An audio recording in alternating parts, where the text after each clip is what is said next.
going on, guys? RC Life 420 here. Just gonna make a quick little update video. Haven't made a video in a long time, and I know some people have had some questions about the low C8 tank in the Tmaxx, so I'll get into that in a minute. I just want to say that both of these rigs right here, the Revo 3.3 and the Tmaxx 3.3, these are like my main go-to bashers right now at the moment. They're both pretty modded up, I would say, full RPM stuff, and the Revo's got the OS. And the Tmaxx actually has the 3.3, but it has a low C 3.4 carburetor.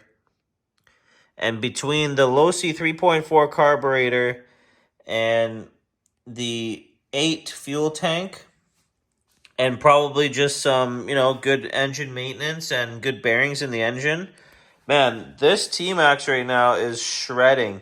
And also, I have the suspension set up pretty nicely, I would say. Like, you get full travel on that Tmaxx now, just because I extended the rod ends on the shocks. So I'm running 100 weight oil, and I've extended the rod ends to, they're actually a RC four-wheel drive, I believe, the rod ends that are on there. But they're a little bit longer than stock, and they give you that full suspension travel, taking advantage of the full shock shaft length.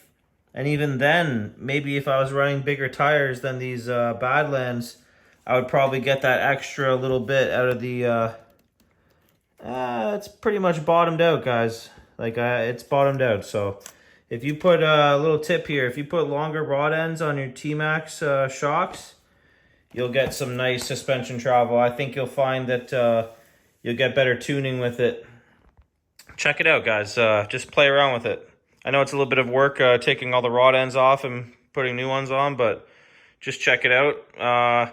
Anyway, on this Tmaxx here, we have the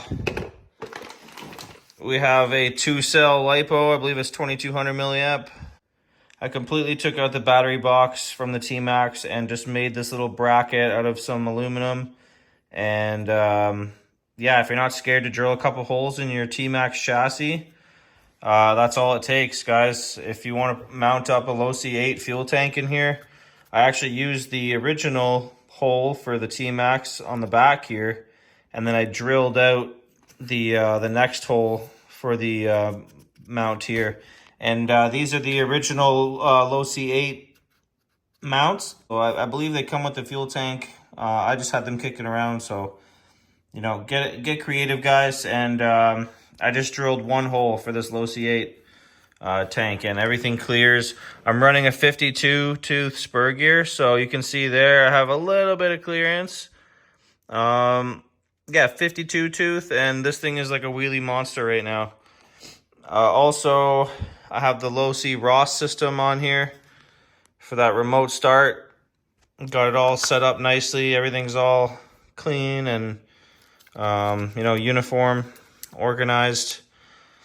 And the thing with the 2-cell LiPos is you get ultimate runtime out of the truck. So I'm super stoked on this truck, guys. Like, this thing is unreal. You got crazy suspension travel off the Tmaxx. Like, look at that. Just now that other wheel's starting to come off the ground. That's insane.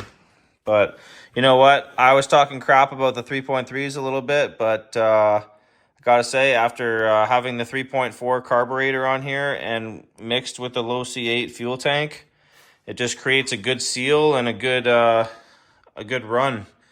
This Tmaxx is tuned right up right now. But also another thing I did was put springs on the brake pads, just to aid in the separation of the pads after you release the brakes, just so you keep momentum and the truck rolls smoothly. I think they work a lot better too now. And this one has a really nice return on the spring for the throttle. If you see here, when you push the brakes, they return on their own. So that's nice. But yeah, guys, that's my Tmaxx. If you have any questions on how I mounted this fuel tank or anything that's going on this truck, just give me a shout. This is my Revo, nothing crazy going on here. I did mount up these aluminum rod ends on my live the last time. It's got full RPM, and it also has the raw system all packed away in this receiver box here. I did put a steel spur gear on, so that's cool, running smooth. If you guys run a small spur gear on the Tmaxx setups, you may find that the slipper pads will rub on the clutch bells. So depending on your setup and the shims and everything, you may have to grind down with the Dremel these slipper pads here, and you'll find that it works a lot smoother. And yeah, I got the OS 21 in here. I have two OS 21s now at this point, but I think both of them are going to need some love, like some new bearings and piston and sleeves and stuff, like, you know, like a full rebuild. But this one out of the two is the better running one. The other one, the piston and sleeve, is definitely worn out. So I'm just running this one in the meantime just to see if I can get some more runs out of it. And I do like the OS 21. I just had it out. I need to do a little bit more fine tuning on the carburetor, or maybe even clean the air filter. Just do a quick once over. But other than that, it's running pretty good. Also, I did get the MIP drive shafts for this rig. I felt like this one needed it, as I send this one the hardest out of all my rigs. These MIP shafts are the real deal.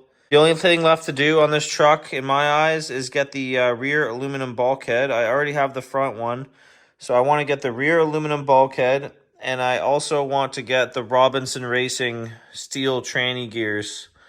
And then after all that's done, I think this Revo will be like the ultimate Revo. I may consider doing a big block conversion on it after I get all that stuff done, just because it is getting heavy. I gotta say, it's a heavy truck now with all this stuff, like the raw system and the 2-cell lipo in here with the MIP shafts. It's a pretty beefy truck now, so yeah, I might consider putting a big block conversion in this. There is a little bit of room back here. I've also seen guys install the front A-arm on the back and do some funky stuff. So I think doing the big block conversion on this shouldn't be a big issue for me. I think I could handle the job, no problem.